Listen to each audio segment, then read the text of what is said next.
Esta fotografía fue tomada en 1873 en el Hospital General de Hartford, Connecticut.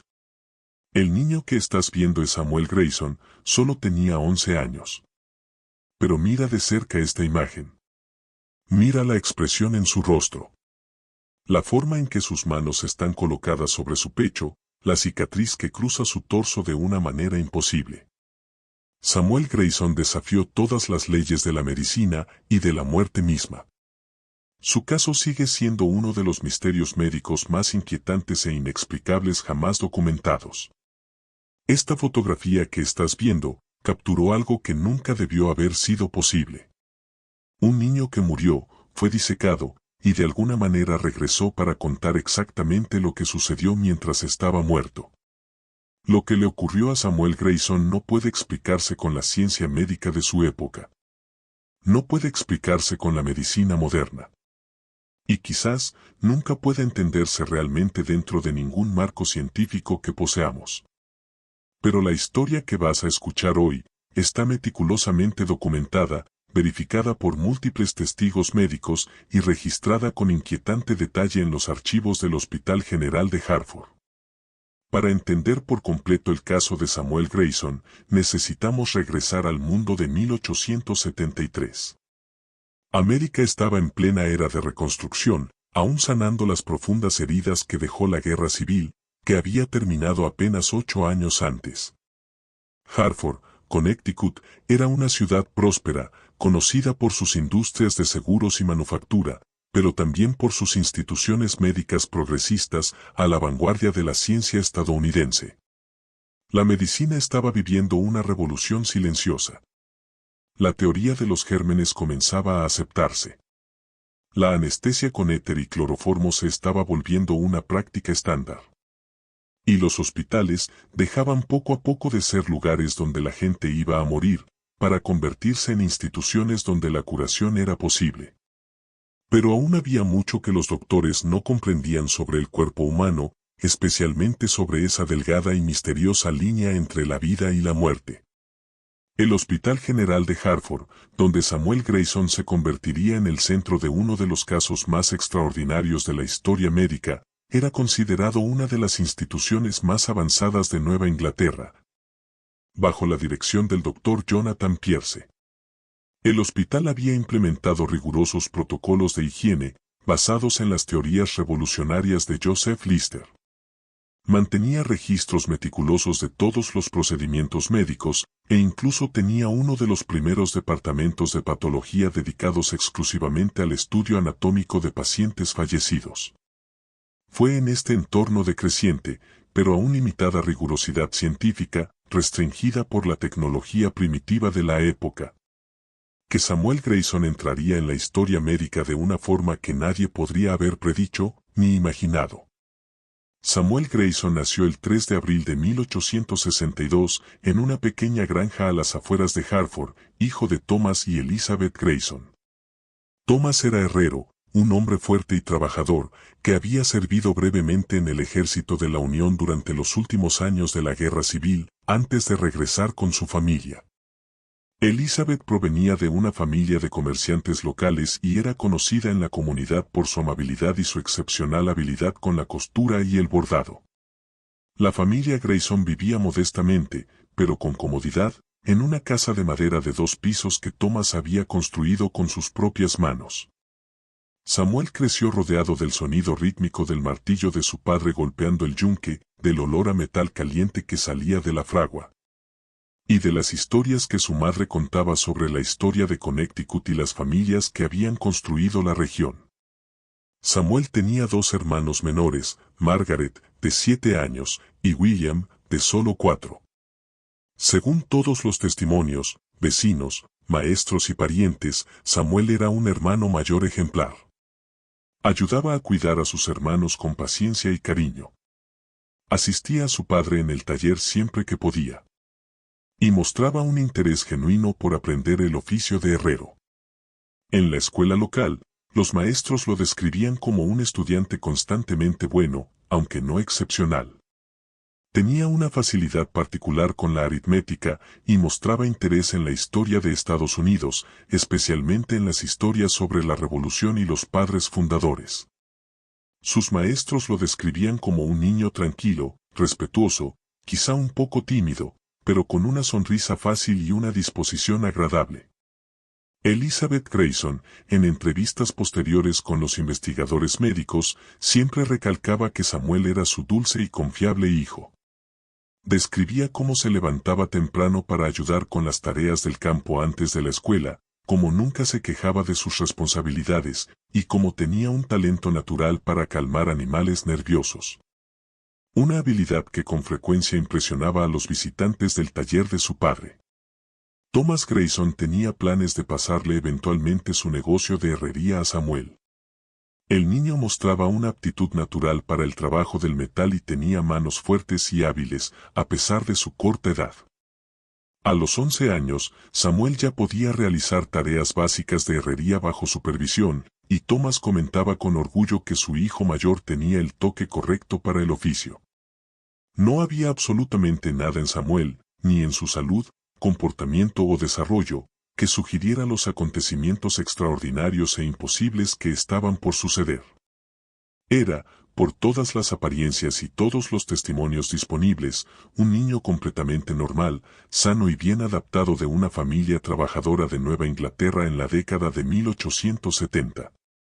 Y entonces, en una fría mañana de octubre de 1873, todo cambió de una forma tan repentina y dramática que incluso hoy, médicos e investigadores debaten si lo que ocurrió fue realmente posible.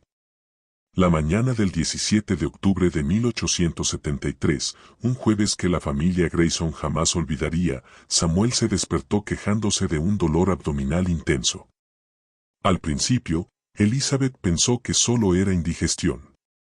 Después de todo, Samuel había comido generosamente en la cena de la noche anterior, disfrutando del estofado de carne que era su platillo favorito. Pero conforme pasaron las horas, quedó claro que era algo mucho más serio que un simple malestar estomacal. El dolor de Samuel se intensificó rápidamente, concentrándose en la parte inferior derecha del abdomen. Comenzó a vomitar repetidamente. Su frente estaba cubierta de sudor frío, y su piel tomó una palidez alarmante. Cuando Elizabeth tocó su frente, sintió que el niño ardía en fiebre. Thomas Grayson montó de inmediato hacia el pueblo para buscar al doctor Henry Abbott, el médico de la familia que los había atendido durante años. El doctor Abbott llegó a la granja a media tarde y realizó un examen cuidadoso de Samuel. Lo que encontró lo preocupó profundamente. Samuel mostraba todos los signos clásicos de lo que los médicos de la época comenzaban a reconocer como apendicitis aguda, una condición frecuentemente fatal en aquel tiempo. Cuando el doctor Abbott presionó suavemente el lado derecho del abdomen de Samuel, el niño gritó de dolor. Su temperatura era peligrosamente alta y comenzaba a mostrar signos de confusión mental, lo que sugería que la infección se estaba propagando. El doctor Abbott explicó la situación a Thomas y Elizabeth con la franqueza brutal que era común en la medicina de la época. El apéndice de Samuel estaba inflamado y probablemente infectado. Sin una intervención quirúrgica inmediata, la condición sería fatal. El apéndice acabaría por romperse, esparciendo la infección por toda la cavidad abdominal, causando peritonitis y la muerte en cuestión de días, quizás incluso en horas. La cirugía de apendicectomía era un procedimiento relativamente nuevo y extremadamente arriesgado en 1873. Solo unos pocos cirujanos se atrevían a realizarlo, y la tasa de mortalidad era aterradoramente alta. Aproximadamente el 70% de los pacientes no sobrevivían al procedimiento o a las infecciones que con frecuencia le seguían. Pero sin cirugía, la muerte de Samuel estaba prácticamente garantizada. Thomas y Elizabeth enfrentaban una de las decisiones más angustiosas que unos padres pueden enfrentar. Podían dejar a Samuel en casa, donde moriría con dolor creciente en las próximas 24 a 48 horas, o podían llevarlo al Hospital General de Hartford, donde había una pequeña posibilidad, quizás del 30%, de que cirujanos expertos lograran salvarlo. La decisión se tomó rápidamente. Thomas preparó la carreta más cómoda que tenía, forrándola con mantas y cojines. Elizabeth envolvió a Samuel en mantas calientes para protegerlo del frío de octubre. El doctor Abbott le administró una pequeña dosis de láudano, una tintura de opio, para ayudar a controlar el dolor durante el viaje de 2 horas a Hartford. El trayecto fue una tortura para todos los involucrados. Cada bache del camino de tierra hacía que Samuel gimiera de dolor, incluso bajo el efecto parcial del láudano. Elizabeth sostuvo la mano de su hijo durante todo el viaje, susurrándole oraciones y palabras de consuelo, mientras Thomas guiaba los caballos tan rápido como se atrevía sin hacer el trayecto aún más doloroso para el niño. Llegaron al Hospital General de Hartford cuando el sol se estaba poniendo, proyectando largas sombras sobre el imponente edificio de ladrillo rojo que sería el escenario de los extraordinarios eventos por venir.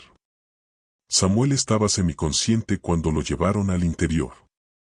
Su fiebre era ya tan alta que deliraba, murmurando palabras incomprensibles y a veces llamando a su madre, aun cuando ella le sostenía la mano. El doctor Jonathan Pierce, director médico del hospital, examinó a Samuel inmediatamente tras su llegada.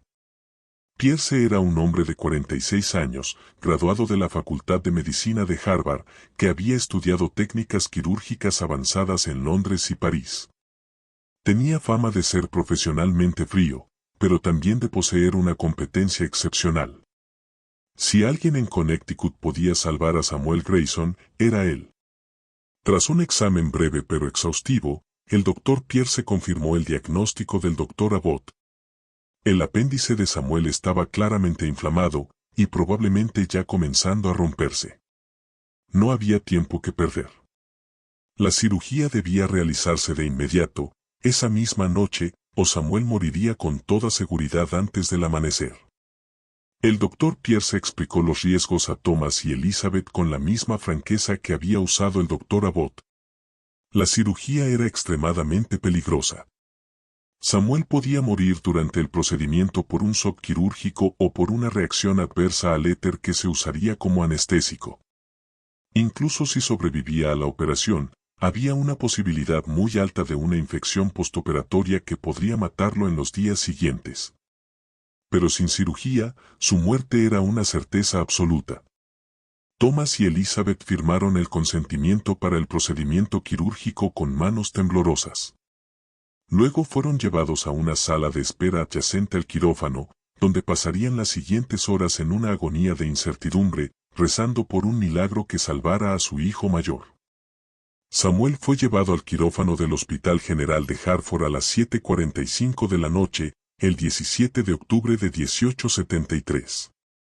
El quirófano era una gran sala en el segundo piso del hospital, con ventanas altas que dejaban entrar la luz natural durante el día, pero que ahora estaban oscuras contra la noche de octubre.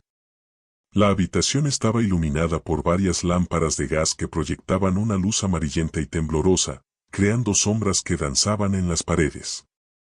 El equipo quirúrgico estaba compuesto por el doctor Jonathan Pierce como cirujano principal, el doctor Theodore Marshall como cirujano asistente y la enfermera Agnes Rothschild.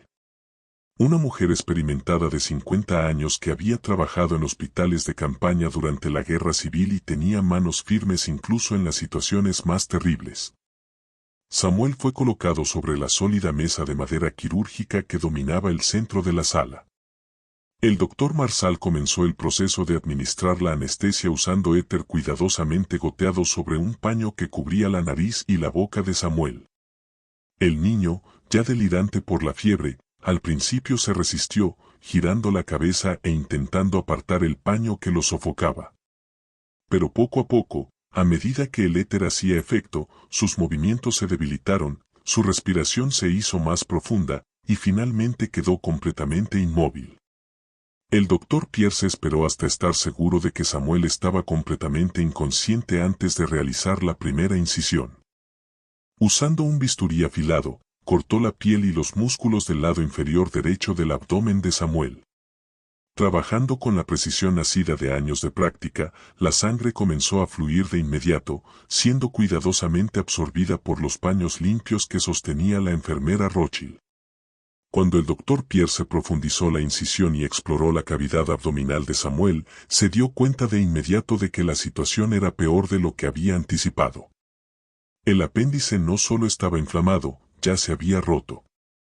Pus y material infeccioso se habían extendido por toda la cavidad abdominal, creando exactamente la peritonitis que todos temían. El doctor Pierce trabajó rápidamente, removiendo el apéndice roto y tratando de limpiar tanto como fuera posible la infección dentro de la cavidad abdominal. Era un trabajo delicado y desesperado.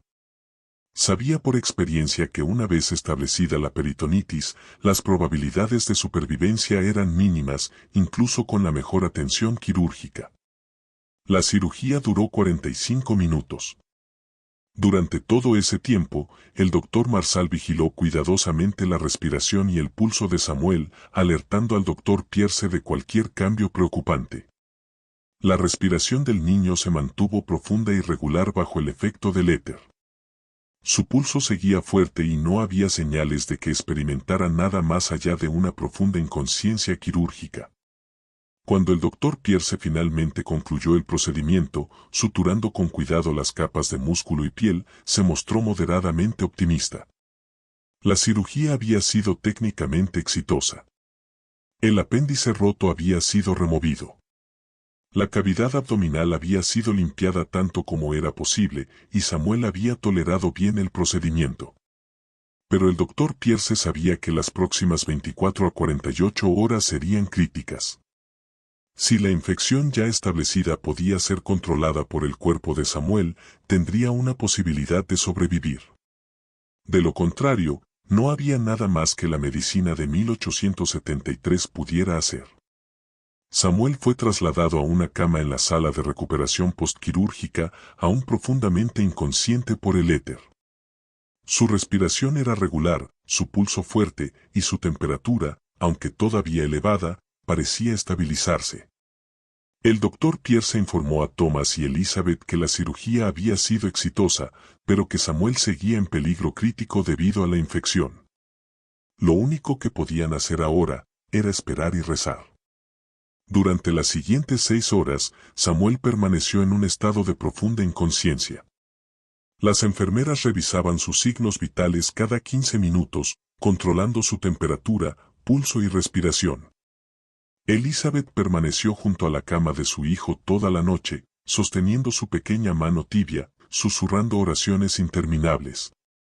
Observando cada respiración con la desesperada intensidad de una madre que teme perder a su hijo. A las 3:15 de la madrugada del 18 de octubre, algo cambió. La enfermera de turno, al revisar los signos vitales de Samuel durante su ronda habitual, notó que su pulso se había vuelto irregular y más débil. Su respiración, antes profunda y constante, ahora era superficial y trabajosa. Su temperatura había vuelto a subir. Su piel comenzaba a volverse gris. Y cuando la enfermera levantó sus párpados para revisar las pupilas, vio que estaban extremadamente dilatadas y no reaccionaban a la luz. El doctor Marshall fue llamado de inmediato. Tras un rápido examen, reconoció los signos con la tristeza profesional nacida de la experiencia. Samuel estaba entrando en shock séptico. La infección que el doctor Pierce había intentado limpiar se estaba propagando por el cuerpo del niño a través del torrente sanguíneo, envenenándolo sistemáticamente. En 1873 no existía tratamiento alguno para la sepsis avanzada. Lo único que podían hacer era mirar y tratar de mantener a Samuel cómodo mientras la muerte se acercaba inevitablemente. Elizabeth Grayson, percibiendo la gravedad en el rostro del médico, apretó con más fuerza la mano de su hijo y comenzó a llorar en silencio. Thomas fue llamado desde la sala de espera, donde se había quedado dormido por el cansancio. La pareja se reunió junto a la cama de Samuel, mirando impotentes como su hijo mayor luchaba una batalla que claramente estaba perdiendo. A las 4:42 de la madrugada del 18 de octubre de 1873, Samuel Grayson exhaló su último aliento. El doctor Marshall, que había permanecido en la habitación monitoreando al niño continuamente, verificó el pulso en su cuello, luego en su muñeca, y finalmente colocó su estetoscopio sobre el pequeño pecho. No había latidos. No había respiración. Las pupilas de Samuel estaban completamente dilatadas y no reaccionaban a la luz brillante que el médico dirigió directamente hacia ellas. El doctor Marsal registró oficialmente la hora de la muerte como 4:42 de la mañana.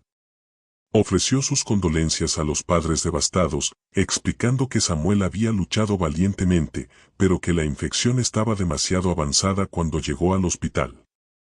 La muerte había sido inevitable desde el momento en que el apéndice se rompió. Quizás incluso antes de eso. No había nada que ningún médico pudiera haber hecho para salvarlo. El cuerpo de Samuel fue cubierto con una sábana limpia. Elizabeth se negó a abandonar la habitación al principio, sosteniendo la mano fría de su hijo, incapaz de aceptar que realmente se había ido. Thomas tuvo que guiarla suavemente hacia afuera, con las lágrimas cayendo libremente por su rostro, mientras intentaba ser fuerte por su esposa destrozada. Los procedimientos estándar del hospital exigían que todos los pacientes que morían tras una cirugía fueran sometidos a autopsia con fines educativos y para verificar si el procedimiento quirúrgico se había realizado correctamente. Thomas y Elizabeth, en su estado de profundo duelo, firmaron el consentimiento necesario sin procesar realmente lo que estaban aceptando.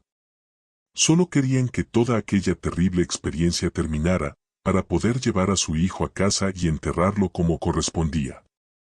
El cuerpo de Samuel fue trasladado a la sala de autopsias del hospital, ubicada en el sótano del edificio. Era una habitación fría, con paredes de piedra y una mesa de mármol en el centro donde se realizaban las disecciones. El doctor Pierce dirigiría personalmente la autopsia, acompañado por el doctor Marsal y 2 estudiantes de medicina que realizaban su residencia en el hospital. La autopsia de Samuel Grayson comenzó a las 6 de la mañana del 18 de octubre de 1873, aproximadamente 1 hora y 18 minutos después de que su muerte fuera registrada oficialmente. El doctor Jonathan Pierce estaba acompañado por el doctor Theodore Marsal y por los estudiantes de medicina James Crawford y Robert Sullivan, ambos en su segundo año de estudios médicos, ansiosos por observar un procedimiento que era una parte esencial de su formación. El cuerpo de Samuel había sido lavado y preparado por los asistentes del hospital, eliminando la sangre y otros fluidos de la cirugía previa. Yacía sobre la fría mesa de mármol, cubierto solo por una sábana delgada desde la cintura hacia abajo. La incisión quirúrgica en el lado derecho de su abdomen era claramente visible, las suturas aún frescas y limpias. El doctor Pierce comenzó el procedimiento metódicamente, como lo hacía en todas las autopsias. Primero examinó el cuerpo externamente, registrando sus observaciones en voz alta mientras los estudiantes tomaban notas con cuidado. Samuel era un niño bien alimentado, de constitución saludable, sin señales de enfermedades crónicas ni maltrato. Además de la incisión quirúrgica reciente, no había otras marcas ni anomalías visibles en su cuerpo. Satisfecho con el examen externo, el doctor Pierce tomó su bisturí e hizo la clásica incisión en forma de I, estándar en las autopsias completas. La hoja cortó la pálida piel del pecho de Samuel, comenzando desde cada hombro y uniéndose en el centro del esternón, para luego continuar en línea recta hasta el pubis. Era un procedimiento que el doctor Pierce había realizado cientos de veces, y sus manos se movían con la precisión automática que solo da la experiencia profunda. Usando instrumentos quirúrgicos, el doctor Pierce separó la piel y los músculos para exponer la cavidad torácica de Samuel. Luego utilizó una sierra especial para cortar las costillas, permitiéndole retirar la placa ósea frontal del pecho y revelar los órganos internos. El corazón y los pulmones permanecían en sus posiciones anatómicas normales. Lo que el doctor Pierce observó confirmó su diagnóstico clínico. El corazón de Samuel era normal en apariencia y tamaño para un niño de su edad. Los pulmones mostraban algunos signos de congestión consistentes con una infección sistémica, pero no presentaban anomalías estructurales. El doctor Pierce retiró con cuidado cada órgano, los pesó, los examinó en detalle e hizo cortes transversales para observar sus tejidos internos. El corazón fue removido primero, siguiendo el protocolo estándar. El doctor Pierce lo sostuvo entre sus manos enguantadas, observando su estructura con la objetividad clínica de un anatomista experimentado. Comentó en voz alta que el órgano era ligeramente más pequeño de lo promedio para su edad, pero perfectamente formado y sin defectos congénitos visibles. El corazón fue colocado cuidadosamente sobre una bandeja metálica al lado del cuerpo, donde más tarde sería seccionado para un examen más detallado. Luego vinieron los pulmones, el hígado, el estómago, los intestinos. Cada órgano fue retirado metódicamente, examinado y dispuesto en la mesa de disección. El doctor Pierce estaba en medio del examen del hígado de Samuel, haciendo observaciones sobre una ligera decoloración consistente con sepsis, cuando ocurrió algo completamente imposible. A las 6:37 de la mañana, Samuel Grayson abrió los ojos. El movimiento fue sutil al principio, solo una ligera contracción de los párpados. El doctor Pierce, concentrado en el órgano que sostenía en sus manos, no lo notó de inmediato. Fue el doctor Marshall quien lo vio primero, sus ojos abriéndose con absoluto asombro. Dejó caer el instrumento que sostenía, el sonido metálico resonó en la sala de piedra y atrajo la atención de todos hacia lo que estaba ocurriendo. Samuel no solo había abierto los ojos, estaba consciente. Sus ojos se movieron, enfocándose primero en el techo de la sala de autopsias, luego recorriendo lentamente a su alrededor, observando dónde estaba y lo que había sucedido con su cuerpo. No había confusión en su mirada. No había pánico ni terror, como cabría esperar de alguien que despertara en tal situación. Solo una calma, una conciencia casi curiosa, como si estuviera observando algo interesante pero distante. El doctor Pierce comprobó el pulso de Samuel en el cuello, con las manos temblorosas. Había latidos. Débiles, irregulares, pero sin duda presentes. Era imposible. Completamente, fundamentalmente imposible. El corazón de Samuel estaba sobre la mesa, al lado de su cuerpo, a más de 30 centímetros de donde debía estar. No existía ninguna estructura física que pudiera producir ese pulso. Y, sin embargo, el ritmo estaba ahí, persistente y real, bajo los dedos del médico. Samuel giró lentamente la cabeza en dirección al doctor Pierce. Sus movimientos eran deliberados, pero visiblemente costosos, como si manejara su cuerpo a través de conexiones débiles y deterioradas. Sus labios se movieron, formando palabras que salieron en un susurro ronco pero perfectamente articulado. Él sabía lo que había pasado. Describió, con una precisión inquietante, cada paso del procedimiento de autopsia, la incisión en forma de I, el sonido de la sierra cortando sus costillas, la sensación de sus órganos siendo retirados uno por uno. Pero lo más imposible de todo, describió haber observado todo el procedimiento desde una perspectiva externa, flotando por encima de su propio cuerpo, viendo cómo los doctores trabajaban. Samuel relató conversaciones que habían ocurrido en el hospital durante las horas en que estaba muerto. Sabía que el doctor Marshall había hablado con una enfermera en el pasillo del tercer piso, comentando el caso y lamentando que la familia no hubiera traído al niño antes. Describió la sala de espera donde estaban sus padres, las paredes verdes, la ventana específica donde su madre se sentaba, incluso la camisa azul que sostenía entre las manos mientras lloraba. No había forma física de que Samuel pudiera saber esas cosas. Estaba muerto cuando esas conversaciones ocurrieron. Cuando su madre fue llevada a esa habitación específica.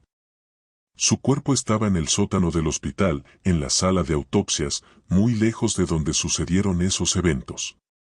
Y, sin embargo, los describió con detalles específicos que más tarde fueron verificados como completamente exactos. Pero las revelaciones de Samuel iban mucho más allá de los sucesos ocurridos en el hospital. Describió el proceso mismo de morir, la sensación de su cuerpo fallando, de sus funciones vitales apagándose una por una, y luego ese momento final en que su conciencia se separó de su forma física. Habló de una transición, no de un final. Un cambio de estado, no una extinción. Durante el periodo en que estuvo muerto, Samuel afirmó haber experimentado una forma de existencia completamente diferente. No estaba en un lugar específico, pero, de algún modo, estaba en todas partes al mismo tiempo. Podía observar eventos lejanos como si estuviera presente, sin estar limitado por la distancia ni por las barreras físicas. El tiempo operaba de manera distinta. Los eventos pasados, presentes y futuros parecían accesibles simultáneamente, como si la linealidad temporal fuera una ilusión creada por la experiencia física. Samuel describió visiones que parecían provenir de épocas muy posteriores a 1873. Habló de estructuras imposibles, edificios que alcanzaban el cielo, hechos de vidrio y metal brillante. Vehículos que se movían sin caballos, viajando a velocidades que harían parecer inmóviles a las diligencias. Máquinas voladoras que cruzaban los cielos, dejando estelas blancas sobre el azul. Y pequeños dispositivos que la gente llevaba consigo, capaces de comunicarse instantáneamente a través de distancias continentales. Describió guerras libradas con armas de destrucción tan terribles que ciudades enteras podían ser aniquiladas en segundos. Máquinas que volaban más alto que los pájaros, dejando caer la muerte desde el cielo. Explosiones tan brillantes que rivalizaban con el sol, capaces de borrar civilizaciones enteras. Enfermedades curadas mediante medicinas que parecían milagrosas. Personas viviendo décadas más de lo que era posible en 1873. Los médicos presentes no sabían qué pensar de esas descripciones. Samuel hablaba de cosas que parecían salir directamente de novelas de ciencia ficción, imposibilidades técnicas que desafiaban las leyes conocidas de la física y la ingeniería. Pero las describía con absoluta convicción, con detalles específicos que sugerían experiencia genuina, no imaginación infantil. Más inquietante que las visiones del futuro eran las cosas que Samuel describía sobre la naturaleza misma de la existencia. Habló de conciencias que existían sin cuerpos físicos. De inteligencias que nunca habían sido humanas o que lo habían sido tantas veces, a través de tanto tiempo, que ya no recordaban cuándo habían comenzado. Sugirió que la realidad física que experimentamos durante la vida es solo una capa, una superficie sobre profundidades mucho mayores que normalmente permanecen invisibles. Samuel indicó que múltiples conciencias estaban de algún modo superpuestas sobre la suya en ese momento. Seguía siendo Samuel. Aún recordaba a su familia. Recordaba a su padre enseñándole a trabajar en la fragua.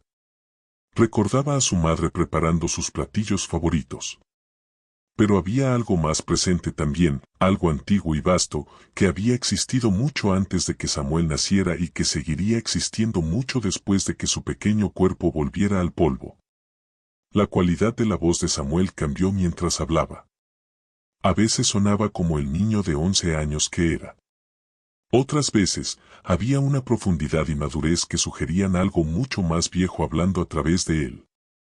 Su elección de palabras oscilaba entre el vocabulario propio de un niño y conceptos filosóficos complejos que requerían una educación sofisticada para expresarse. El Dr. Pierce decidió documentarlo todo meticulosamente. James Crawford fue enviado corriendo a buscar material para escribir. El Dr. Marshall comenzó a transcribir frenéticamente cada palabra que Samuel pronunciaba, su letra volviéndose cada vez más irregular mientras intentaba seguir el flujo de información imposible. La decisión de fotografiar a Samuel se tomó rápidamente. El Dr. Pierce comprendió que nadie creería lo que estaba ocurriendo sin una evidencia visual irrefutable. Robert Sullivan fue enviado a buscar la cámara fotográfica del hospital, aquel pesado equipo de placas de vidrio utilizado para la documentación médica de casos importantes. Mientras esperaban el equipo, Samuel continuó hablando. Transmitió mensajes específicos a sus padres, en especial a su madre, asegurándole que no estaba sufriendo, que donde él se encontraba ahora trascendía el dolor físico. Le pidió que no llorara por él, que comprendiera que la muerte no era ese final horrible y absoluto que todos temían. A los médicos presentes, Samuel les ofreció observaciones que desafiaban sus paradigmas científicos fundamentales. Sugirió que la conciencia no era producida por el cerebro como ellos creían, sino que el cerebro era más bien un receptor, sintonizando con una conciencia que existía de manera más fundamental. Propuso que la muerte del cuerpo no extinguía la conciencia, sino que simplemente cambiaba su forma de expresión. Samuel habló sobre la importancia de seguir buscando el conocimiento científico, pero también sobre la necesidad de reconocer las limitaciones de las herramientas materiales para comprender los aspectos no materiales de la existencia. Sugirió que existían misterios a los que los bisturíes y los microscopios nunca podrían llegar, pero que eran tan reales como cualquier cosa medible por la ciencia. La cámara llegó, y Robert Sullivan la preparó con las manos visiblemente temblorosas. La exposición fotográfica sería larga, 30 segundos, debido a las débiles condiciones de luz en la sala de autopsias. Durante todo ese tiempo, Samuel tendría que permanecer completamente inmóvil, sus ojos fijos en la lente. El doctor Pierce colocó el cuerpo de Samuel con cuidado. La fotografía debía mostrar tanto su rostro consciente como la evidencia innegable de que había sido completamente disecado. Su pecho quedó abierto, revelando la cavidad vacía donde sus órganos deberían estar. Los órganos mismos, incluido su corazón, estaban claramente dispuestos sobre la mesa a su lado. Samuel cooperó por completo con la posición. Antes de que comenzara la exposición, hizo una observación curiosa. Dijo que la cámara vería cosas que los ojos humanos no podían percibir, que la fotografía revelaría capas de realidad normalmente invisibles. Sugirió que quienes examinaran la imagen más tarde verían no solo a Samuel, sino también las otras presencias que momentáneamente estaban entrelazadas con su conciencia. La placa fotográfica fue expuesta. Durante los 30 segundos completos, Samuel permaneció perfectamente inmóvil, sus ojos fijos en la cámara con una intensidad que hizo que todos en la sala se sintieran profundamente incómodos. Había algo en esa mirada que trascendía por completo la expresión normal de un niño. Era un saber antiguo, como si milenios de experiencia se condensaran en ese pequeño rostro pálido. Mientras Samuel continuaba hablando, su voz se fue debilitando gradualmente. Explicó que la conexión entre su conciencia y su cuerpo físico se estaba deteriorando rápidamente. Había logrado regresar temporalmente porque la muerte era reciente, porque las vías neuronales aún conservaban una especie de memoria residual de cómo funcionar. Pero esas conexiones se estaban desintegrando, y pronto ya no sería posible mantener la presencia consciente en el cuerpo dañado. Samuel transmitió un mensaje final sobre la naturaleza de la mortalidad. Enfatizó que el mayor regalo que podía ofrecer a los vivos era eliminar el miedo a la muerte. Insistió en que la muerte no era un enemigo, no era la horrible terminación que atormentaba las pesadillas humanas. Era simplemente la siguiente fase de un viaje que continuaba mucho más allá de los límites de la vida física. Sugirió que el verdadero desperdicio no era morir, sino pasar toda una vida paralizado por el miedo a la muerte, incapaz de vivir plenamente por estar obsesionado con el final inevitable. Propuso que comprender la continuidad de la conciencia más allá de la muerte debería liberar a las personas para experimentar sus vidas físicas más plenamente, sin el terror constante a la aniquilación. Alrededor de las 7:15 de la mañana, aproximadamente 38 minutos después de abrir sus imposibles ojos, Samuel comenzó a mostrar señales de que su presencia consciente finalmente se estaba desconectando. Sus movimientos oculares se volvieron menos enfocados. Sus palabras llegaron más lentas, con pausas más largas entre ellas. La aguda inteligencia que había brillado en esos ojos empezó a desvanecerse, como una vela que se apaga lentamente. Samuel hizo una última observación. Dijo que regresaría al estado en el que había estado durante las horas entre su muerte inicial y este imposible despertar. Describió ese estado no como vacío ni aterrador, sino como una forma de existencia expandida, liberada de las limitaciones y dolores de la forma física. Expresó curiosidad por explorar más profundamente ese reino sin fronteras. Y entonces, sin drama, sin convulsiones finales. Samuel simplemente se detuvo. Sus ojos permanecieron abiertos, pero la conciencia, la inteligencia, esa presencia imposible que miraba a través de ellos, desapareció. Fue como si una luz se apagara suavemente, dejando solo la cáscara física detrás. El doctor Pierce revisó nuevamente el pulso. Nada. Colocó su estetoscopio sobre el pecho abierto de Samuel. Ningún sonido de actividad cardíaca. Levantó los párpados y examinó las pupilas. Completamente dilatadas. Sin reacción a la luz. Samuel Grayson estaba muerto. Definitiva y completamente muerto. Por segunda vez en ese día extraordinario, la sala de autopsias cayó en un silencio absoluto durante varios minutos. Los 4 doctores y estudiantes presentes permanecieron inmóviles, tratando de procesar lo que acababan de presenciar. Fue el doctor Marshall quien finalmente rompió el silencio, con la voz temblorosa, declarando que habían sido testigos de algo que desafiaba toda comprensión médica. Algo que cambiaría fundamentalmente sus perspectivas sobre la vida, la muerte y la conciencia. La placa fotográfica fue llevada rápidamente al laboratorio de revelado. Mientras esperaban los resultados, el doctor Pierce completó meticulosamente la autopsia, devolviendo los órganos de Samuel a la cavidad del cuerpo y suturando las incisiones. Sus manos se movían automáticamente siguiendo los procedimientos familiares, pero su mente estaba lejos, intentando reconciliar lo que había visto con todo lo que creía saber sobre la medicina y la biología. Cuando la fotografía fue finalmente revelada y devuelta a la sala de autopsias, todos comprendieron de inmediato lo que Samuel había querido decir sobre que la cámara veía de manera diferente. La imagen mostraba a Samuel exactamente como estaba, su cuerpo disecado, los órganos retirados visibles junto a él. Pero sus ojos en la fotografía contenían algo imposible de describir adecuadamente. Había una profundidad en esos ojos que trascendía la óptica normal. Parecía que uno podía mirar dentro de ellos infinitamente, capa tras capa, revelándose más y más cuanto más se observaba. Algunos de los que examinaron la fotografía después juraron haber visto formas, rostros, quizás, o símbolos, o patrones geométricos complejos moviéndose en las profundidades de esas pupilas capturadas. La fotografía tenía una cualidad inquietante que afectaba a todos los que la veían.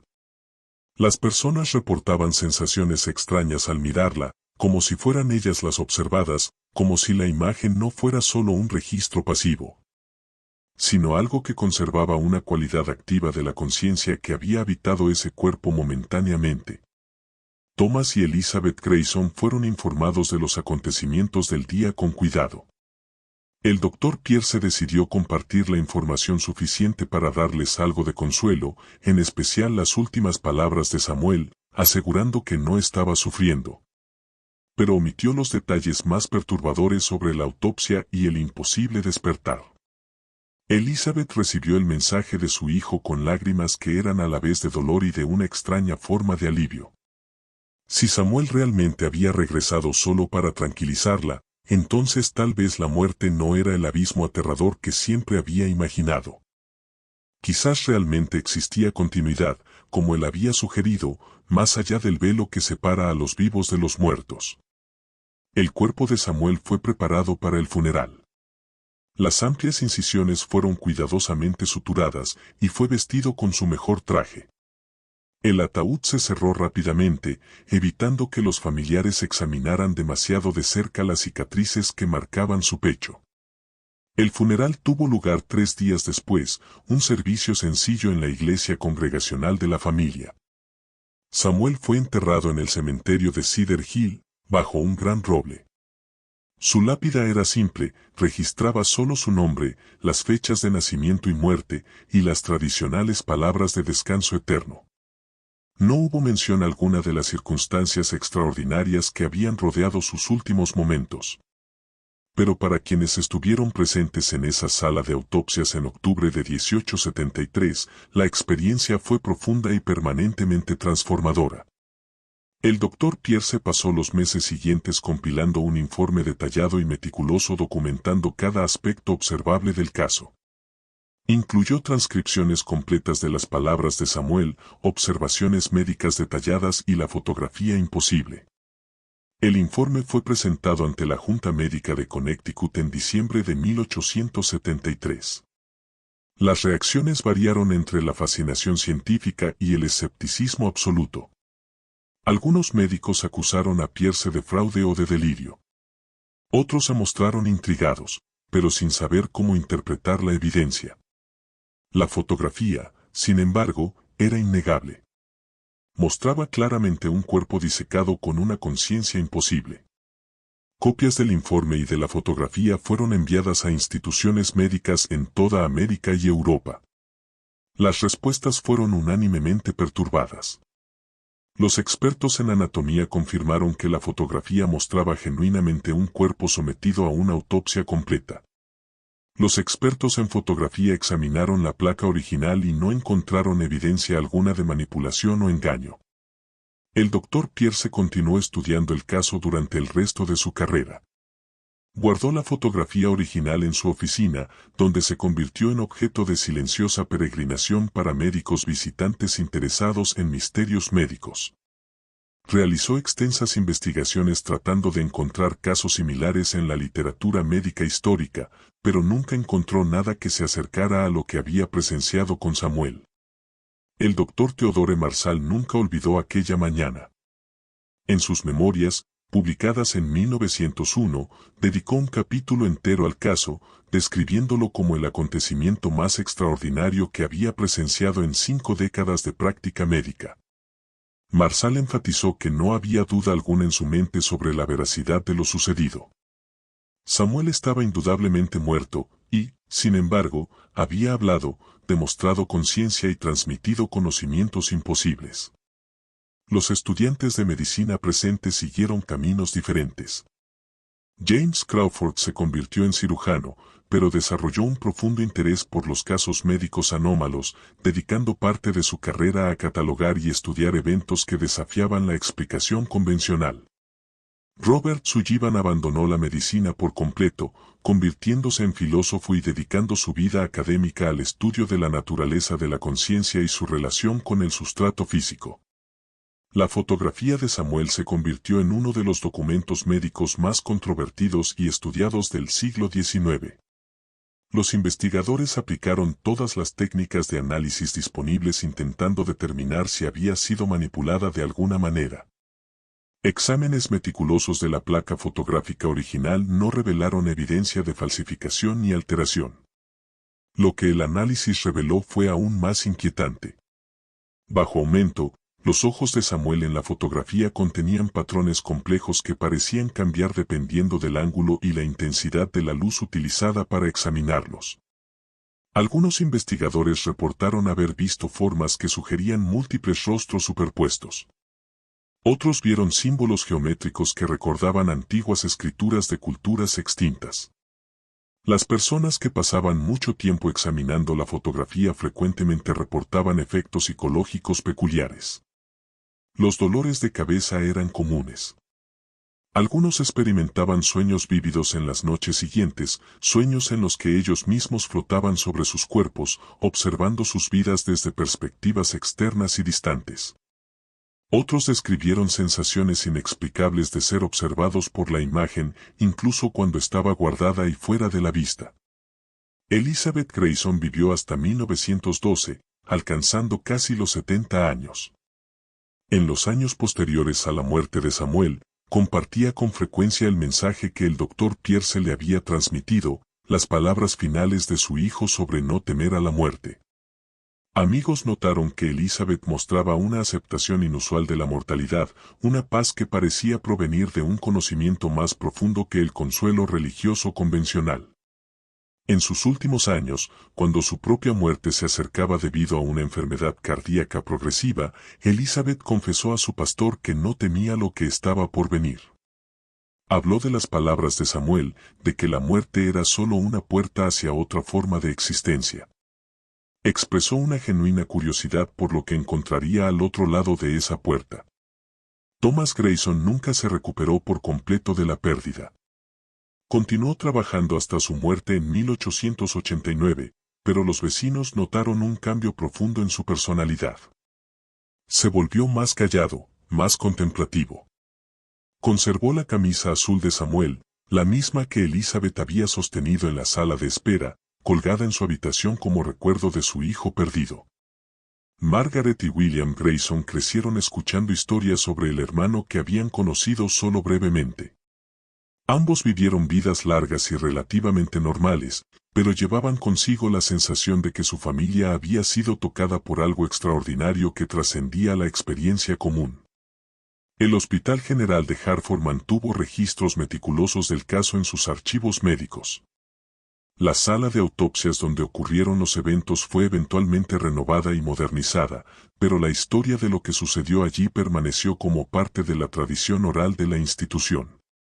Generaciones sucesivas de doctores y estudiantes escucharon sobre el niño que despertó durante su propia disección.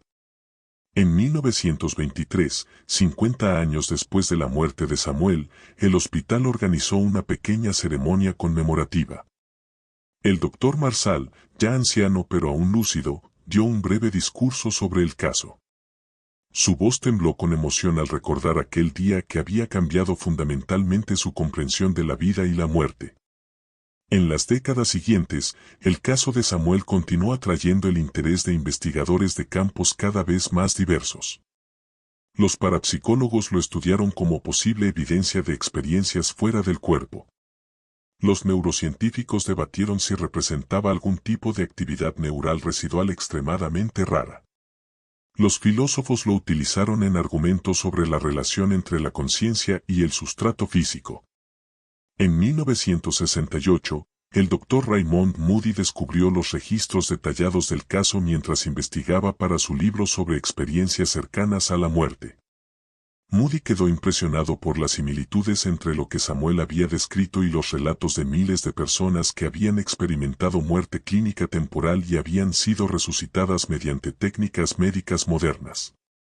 Las descripciones de Samuel, flotar sobre su cuerpo, ver eventos distantes, sentir paz y ausencia de dolor, coincidían exactamente con los patrones que Moody identificaba en los casos contemporáneos.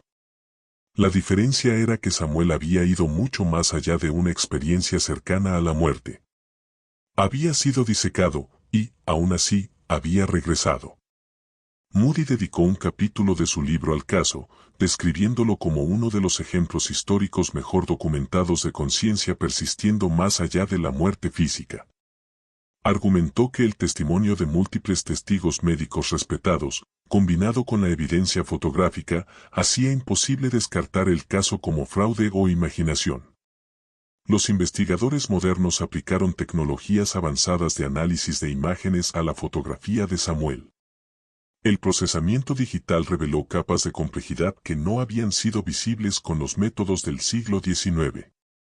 Los patrones en los ojos de Samuel, cuando fueron analizados computacionalmente, demostraron una estructura matemática que algunos argumentaron era demasiado significativa para ser coincidencia o un simple artefacto fotográfico. La doctora Lisa Chen, una neurocientífica de Yale que realizó un estudio extenso del caso en 2015, propuso una teoría provocadora. Sugirió que Samuel pudo haber experimentado una forma extrema de conciencia distribuida, un estado en el que la actividad neuronal consciente no se encontraba solo en el cerebro, sino que, de alguna manera, se extendía a través de todo el sistema nervioso y posiblemente más allá del cuerpo físico. La teoría de Chen proponía que, en circunstancias extremadamente raras, la conciencia podía persistir temporalmente de forma independiente de las estructuras neuronales que normalmente consideramos necesarias para su existencia. Especuló que el trauma de una muerte repentina, combinado con la intervención quirúrgica mientras el cuerpo aún estaba relativamente fresco, pudo haber creado condiciones únicas que permitieron esta persistencia anómala. La tumba de Samuel en el cementerio de Cedar Hill se ha convertido, a lo largo de los años, en un sitio de peregrinación silenciosa para quienes se interesan en los misterios médicos y en las experiencias cercanas a la muerte. Los visitantes con frecuencia dejan pequeños objetos, piedras, flores, notas escritas, como una forma de reconocer el papel único que Samuel desempeñó al desafiar nuestra comprensión de la mortalidad. La lápida original fue reemplazada en 1973, en el centenario de su muerte, por una más elaborada, financiada con donaciones de asociaciones médicas y grupos de investigación sobre la conciencia. La nueva lápida incluía una inscripción adicional, aquel que regresó para decirnos que la muerte es solo una puerta. Más de 150 años después de su muerte, Samuel Grayson sigue siendo uno de los casos médicos más extraordinarios e inexplicables jamás documentados. Su caso resiste una categorización fácil y desafía las explicaciones convencionales. La evidencia sugiere con fuerza que no fue un fraude. Los testigos fueron numerosos, respetados y coherentes en sus relatos. La fotografía es genuina, sin señales de manipulación. Ninguna condición médica conocida explica adecuadamente todos los aspectos del caso. ¿Cómo pudo Samuel tener conocimiento de eventos que ocurrieron lejos de su cuerpo mientras estaba muerto? ¿Cómo pudo describir conversaciones privadas que tuvieron lugar en distintas partes del hospital? ¿Cómo pudo tener visiones de tecnologías y eventos que estaban décadas o siglos en el futuro? El caso de Samuel es citado con frecuencia como una de las pruebas más sólidas de que la conciencia puede existir independientemente del cuerpo físico, de que hay más en la experiencia humana que procesos puramente materiales.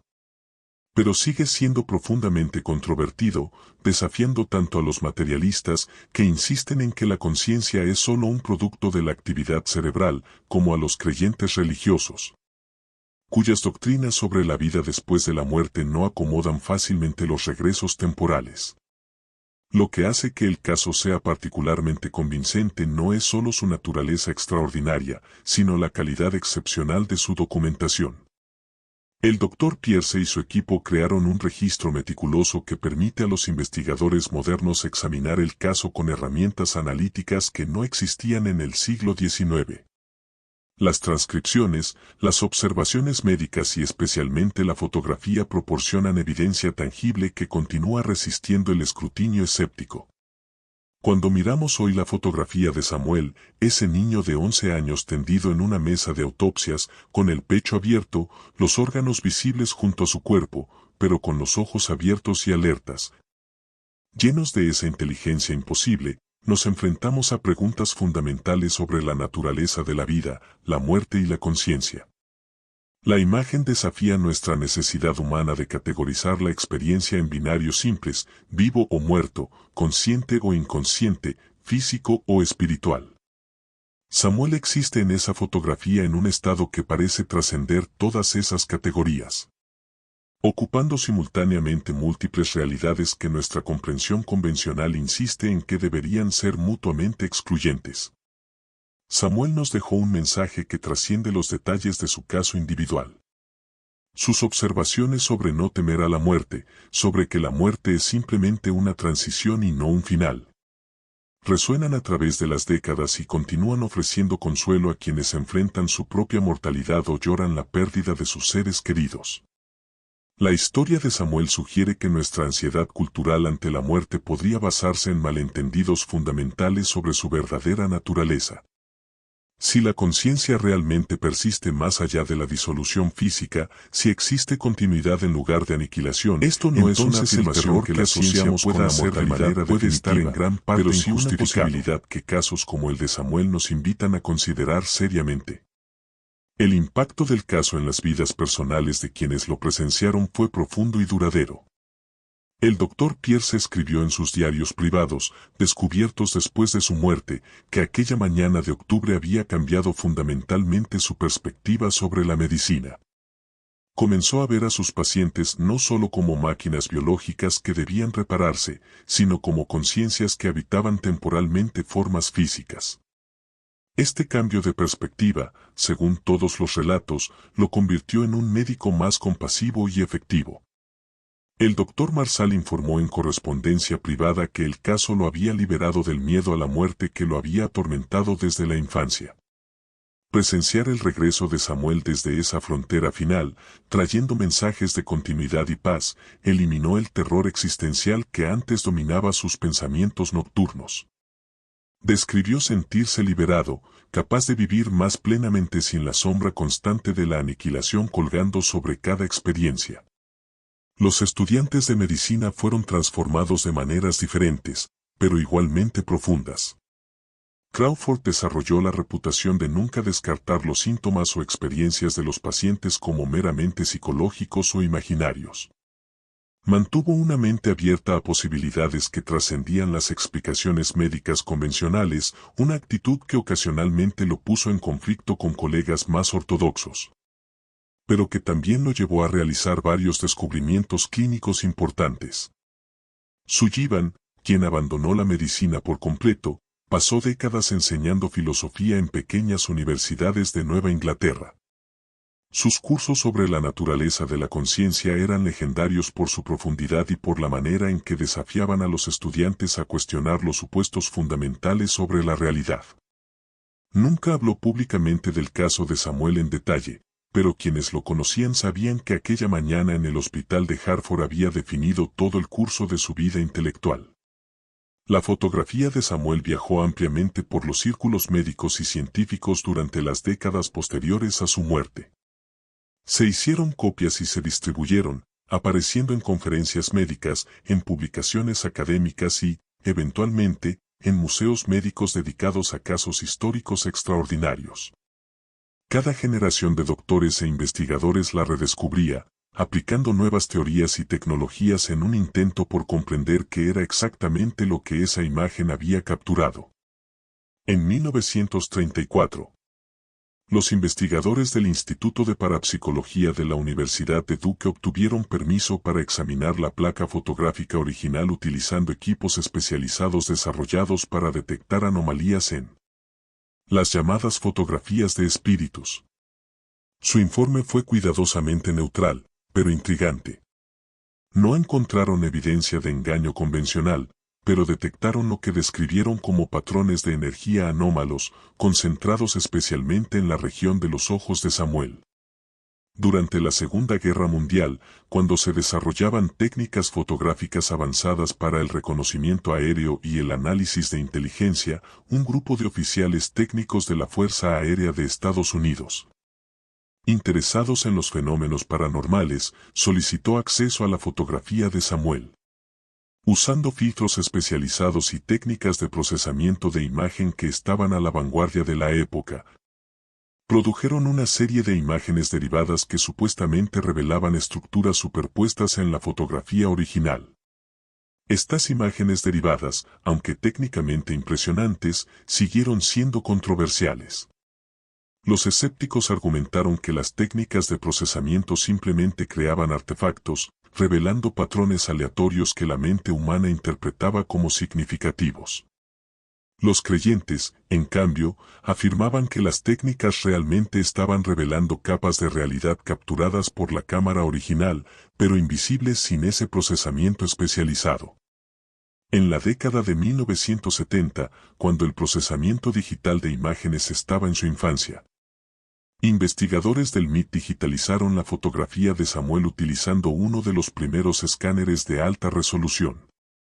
La imagen digital fue sometida a diversas formas de análisis computacional, buscando patrones matemáticos, anomalías estadísticas o cualquier indicio que pudiera ofrecer pistas sobre la naturaleza inusual de la fotografía. Los resultados fueron fascinantes e inconclusos a la vez. Los algoritmos detectaron patrones complejos en los ojos de Samuel que mostraban propiedades matemáticas inusuales, simetrías demasiado precisas para ser accidentales, pero que no correspondían a ningún patrón conocido de manipulación fotográfica. Los investigadores publicaron sus hallazgos con cautela, mencionando las anomalías, pero negándose a especular sobre su origen o significado. A medida que avanzaba el siglo XX, el caso de Samuel se convirtió en un punto de referencia en debates más amplios sobre la naturaleza de la conciencia y su relación con el cerebro físico. Los filósofos de la mente citaban el caso al argumentar contra el materialismo reduccionista, la idea de que la conciencia es simplemente un producto de los procesos cerebrales físicos. Si Samuel podía demostrar conciencia mientras su corazón estaba literalmente fuera de su cuerpo, decían, entonces claramente había algo insuficiente en las teorías que equiparaban la conciencia solo con la función cerebral. Los neurocientíficos respondieron con diversas explicaciones posibles basadas en procesos cerebrales residuales, actividad neuronal anómala o estados de conciencia naturales pero extremadamente raros. Algunos propusieron que pequeñas cantidades de oxigenación residual podrían haber mantenido una mínima actividad neuronal durante breves periodos.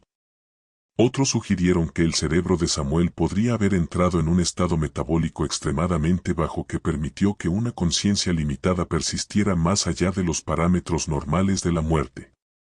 Pero todas estas explicaciones tropezaban con los detalles específicos del caso. Incluso si la actividad neuronal residual pudiera explicar una conciencia que persistiera unos minutos después del paro cardíaco. ¿Cómo explicaba eso el conocimiento de Samuel sobre eventos ocurridos lejos de su cuerpo? ¿Cómo explicaba sus descripciones precisas de conversaciones que sucedieron en diferentes partes del hospital? ¿Y cómo explicaba sus visiones de tecnologías del futuro? Los investigadores de experiencias cercanas a la muerte citaron el caso de Samuel como posiblemente el ejemplo histórico mejor documentado de conciencia persistiendo durante la muerte clínica. El Dr. Bruce Greyson, quien desarrolló la escala de experiencias cercanas a la muerte más utilizada en la investigación moderna, señaló que los relatos de Samuel contenían prácticamente todos los elementos que caracterizan las experiencias cercanas a la muerte actuales: la separación de la conciencia del cuerpo, la percepción de eventos distantes, la ausencia de dolor, la sensación de paz y los encuentros con realidades que trascendían la experiencia física normal. La diferencia crucial era que la mayoría de las experiencias cercanas a la muerte involucran personas que fueron resucitadas mediante intervención médica moderna, desfibrilación cardíaca, respiración artificial, fármacos que reactivan la función cardíaca.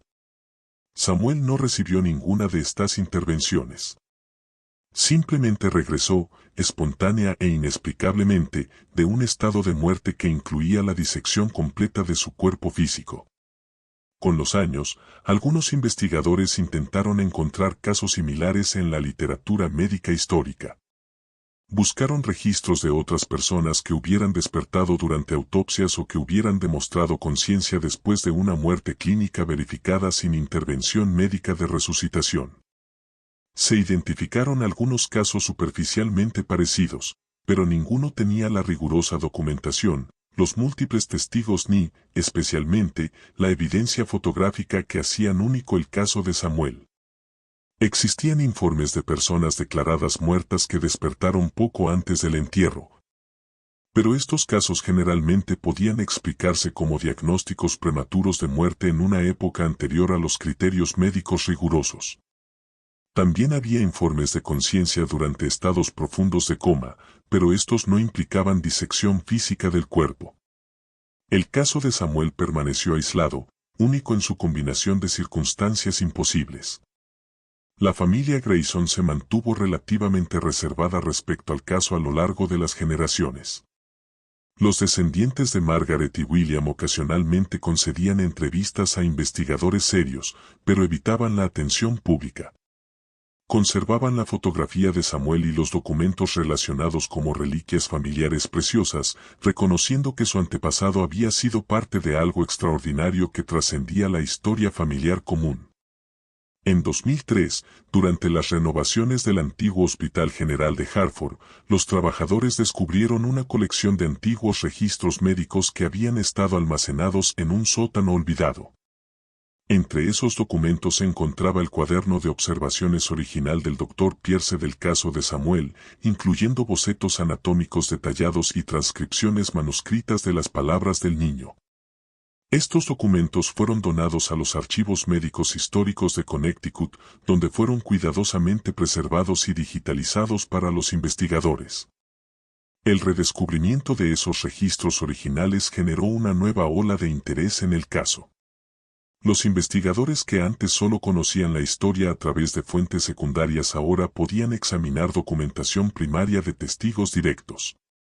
La letra apresurada del Dr. Marshall mientras transcribía las palabras de Samuel, las observaciones meticulosas del Dr. Pierce sobre signos vitales imposibles. Los bocetos mostrando la posición exacta de los órganos extraídos. Todo esto aportó una nueva inmediatez y autenticidad al caso. Un detalle particularmente intrigante surgió de estos documentos redescubiertos. El doctor Pierce había registrado que inmediatamente después de que Samuel dejara de hablar por segunda y última vez, la temperatura en la sala de autopsias, que había sido constantemente fría durante todo el evento, subió de repente a niveles normales. Varios de los presentes comentaron haber sentido un calor repentino, como si una presencia fría que había impregnado el lugar se hubiera retirado de forma abrupta. Pierce especuló en sus notas privadas si la conciencia de Samuel, o lo que fuera que estaba usando su cuerpo para comunicarse, había afectado de alguna manera la temperatura ambiental. Registró haber sentido un cambio físico en el aire mismo en el momento en que Samuel dejó de hablar, como si algo tangible pero invisible hubiera abandonado la habitación. Estas observaciones sobre efectos ambientales resonaban con los informes modernos de fenómenos paranormales, donde los cambios de temperatura se mencionan con frecuencia durante los supuestos encuentros con conciencias desencarnadas. Los escépticos señalaron que la sala de autopsias estaba en un sótano sin calefacción y que las percepciones de cambios de temperatura podrían haber sido subjetivas, influenciadas por el alto estado emocional de los testigos. El debate sobre el caso de Samuel continuó a lo largo de las décadas, nunca resuelto, pero tampoco completamente descartado.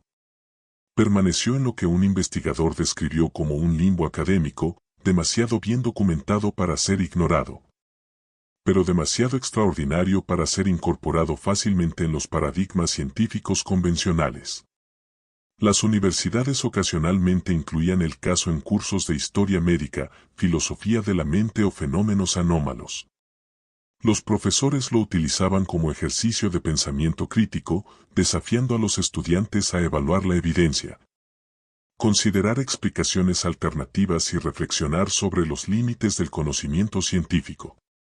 Algunos profesores presentaban el caso como un ejemplo de fraude médico histórico o de ilusión colectiva. Otros lo presentaban como un misterio genuino que desafiaba cualquier explicación sencilla. En 2018, un grupo de documentalistas obtuvo permiso para crear una película detallada sobre el caso de Samuel. Entrevistaron a los descendientes de la familia Grayson, consultaron con historiadores médicos, trabajaron con expertos forenses para examinar la fotografía utilizando las tecnologías de imagen más avanzadas disponibles, y recrearon dramáticamente los eventos de aquella mañana de octubre de 1873. El documental generó un renovado interés en el caso, llevándolo a la atención de audiencias que nunca habían oído hablar de Samuel Grayson. Millones de personas vieron cómo los expertos debatían si los eventos descritos realmente pudieron haber ocurrido. Examinaban la fotografía imposible y analizaban las implicaciones más amplias del caso para nuestra comprensión de la conciencia y la mortalidad. Las reacciones al documental fueron previsibles y polarizadas. Los escépticos lo desestimaron como sensacionalismo, argumentando que, por más bien documentado que pareciera el caso, era más plausible que existieran errores, exageraciones o fraude que aceptar que habían ocurrido eventos realmente imposibles. Los creyentes lo abrazaron como una validación de sus convicciones de que la conciencia trasciende las limitaciones físicas y que la muerte no es el final de la existencia. Entre estos extremos, hubo muchos que simplemente no sabían qué pensar. La evidencia parecía sólida, múltiples testigos respetados, documentación detallada, una fotografía verificable, pero los eventos descritos parecían violar leyes fundamentales de la biología y la física.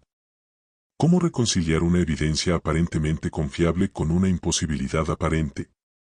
Esa tensión entre evidencia y posibilidad, entre documentación e incredulidad, permanece en el corazón del caso de Samuel Grayson hasta el día de hoy. Es un caso que resiste una resolución sencilla, que desafía tanto el rechazo escéptico como la aceptación crédula.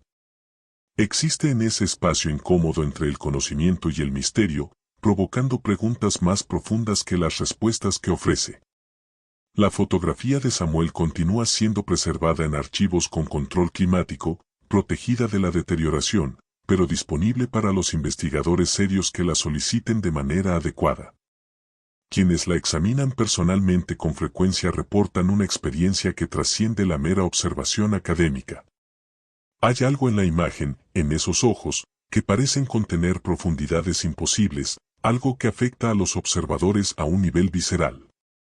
Los guardianes del archivo informan que los investigadores a veces salen de la sala de examen visiblemente perturbados, no necesariamente por el contenido grotesco de la imagen, sino por algo más sutil e inquietante. Es como si la fotografía conservara algún eco de la imposible conciencia que habitó ese cuerpo por un instante. Y observarla crea una conexión incómoda a través del tiempo con aquel momento en que los límites entre la vida y la muerte, entre lo físico y lo no físico, se disolvieron temporalmente. La tumba de Samuel, en el cementerio de Cedar Hill, sigue siendo un destino de peregrinación para quienes se sienten intrigados por su caso. Visitantes de todo el mundo llegan, dejando flores, notas, pequeños objetos de reconocimiento. Algunos vienen buscando consuelo ante su propia mortalidad, esperando encontrar conexión con aquel niño que regresó para decir que la muerte no es el final. Otros vienen por curiosidad, atraídos por uno de los misterios médicos mejor documentados de la historia. El roble que da sombra a la tumba ha crecido enormemente en los 150 años desde que Samuel fue enterrado. Sus ramas se extienden ampliamente, creando un dosel que vuelve el lugar particularmente tranquilo, incluso durante los calurosos días de verano. Hay algo apropiadamente pacífico en el lugar de descanso final de Samuel, una serenidad que parece reflejar sus últimas palabras sobre no temer a la muerte. Más de 150 años después de aquella imposible mañana de octubre de 1873, el caso de Samuel Grayson sigue desafiando, provocando e inspirando. Permanece como uno de los documentos más extraordinarios de la historia médica, una ventana momentánea hacia misterios que normalmente permanecen ocultos más allá del velo que separa la vida de la muerte. Samuel nos dejó preguntas que tal vez nunca podamos responder completamente. ¿La conciencia realmente trasciende el cuerpo físico? ¿Existe algún tipo de continuidad más allá de la muerte? ¿Qué somos realmente, más allá de carne, sangre e impulsos eléctricos? Estas preguntas siguen siendo tan inquietantes e importantes hoy como lo fueron en aquella sala de autopsias en 1873. El legado de Samuel no está en respuestas definitivas, sino en la forma en que nos obliga a enfrentar nuestra propia ignorancia sobre los aspectos fundamentales de la existencia. Nos recuerda que, a pesar de todo nuestro progreso científico y tecnológico, aún existen misterios profundos en el corazón mismo de la experiencia humana. La línea entre la vida y la muerte, que trazamos con tanta confianza en nuestros textos médicos, puede ser mucho más compleja y permeable de lo que nos gustaría admitir. Y cuando miramos esa fotografía, a ese niño de 11 años tendido sobre una mesa de autopsia, su cuerpo disecado, pero sus ojos llenos de una conciencia imposible, nos vemos obligados a reconocer que quizás, solo quizás, existe más entre el cielo y la tierra de lo que nuestra filosofía jamás soñó. Si te fascinó la historia de Samuel Grayson y quieres conocer más casos como este, suscríbete al canal. Tenemos docenas de casos extraordinarios esperando ser explorados, pacientes que desafiaron a la muerte de maneras que la medicina no puede explicar, fotografías que revelaron más de lo que debían. Y misterios históricos que permanecen sin respuesta incluso con toda nuestra tecnología y conocimiento modernos.